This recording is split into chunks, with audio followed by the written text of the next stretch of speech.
अस्सलाम वालेकुम। आज इन्वेस्टर्स और ऑडियंस को ये बताना ज़रूरी है कि आज की मार्केट परफॉर्मेंस के दो पहलू थे।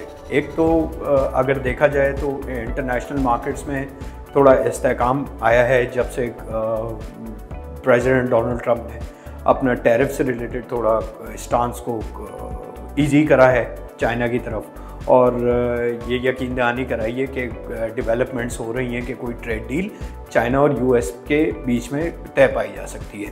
तो इससे इंटरनेशनल मार्केट्स में थोड़ा इस्तेहकाम आया है। लेकिन उसके बरक्स आज हमने अपनी पाकिस्तानी मार्केट्स में इन्वेस्टर्स की तरफ से काफ़ी सेल ऑफ देखा और प्रॉफिट टेकिंग हमें देखने को मिली, और मजमूई तौर पर बाज़ार 1204 पॉइंट से घटकर 1,17,226 पॉइंट्स पर बंद हुई।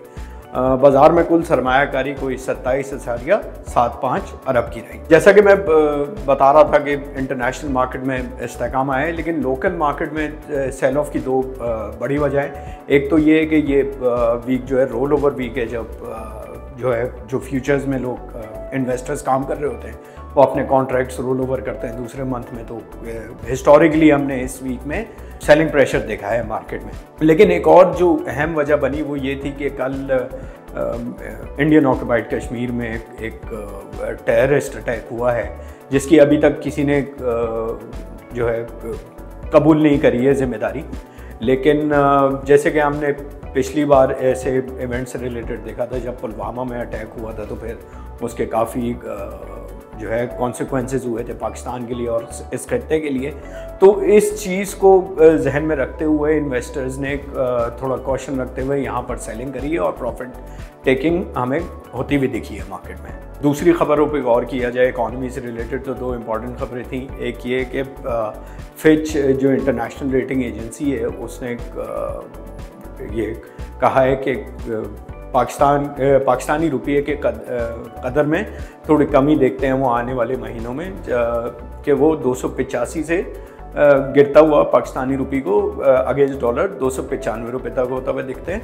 और IMF ने पाकिस्तान की ग्रोथ फोरकास्ट को 3% से कम करके 2.6% कराया। बिल्कुल एंड में यही बोलेंगे कि अब चूँकि मार्च क्वार्टर के रिजल्ट सीजन कंटिन्यू हो रहे हैं, आज भी एक बैंकिंग सेक्टर के बड़े कंपनी का रिजल्ट था MCB का, उन्होंने 9 रुपये का डिविडेंड अनाउंस करा है और अर्निंग्स भी एक्सपेक्टेशन के हिसाब से आई हैं। तो ये चीज़ें और आगे जाके मॉनेटरी पॉलिसी में स्टेट बैंक क्या कितना कट करता है इंटरेस्ट रेट्स में, ये सारी चीज़ें जो हैं इन्वेस्टर सेंटिमेंट्स पे प्ले करती रहेंगी। और शॉर्ट टर्म में हमें बिल्कुल जैसे कि आज भी हमें सेल ऑफ देखा, वॉलेटिलिटी बरकरार रहने की तवक्को है।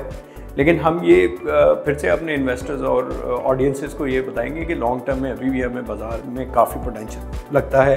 फंडामेंटल्स हमारे काफ़ी स्ट्रॉन्ग है और इकॉनमी में भी अच्छी रिकवरी हमें देखने को मिल रही है।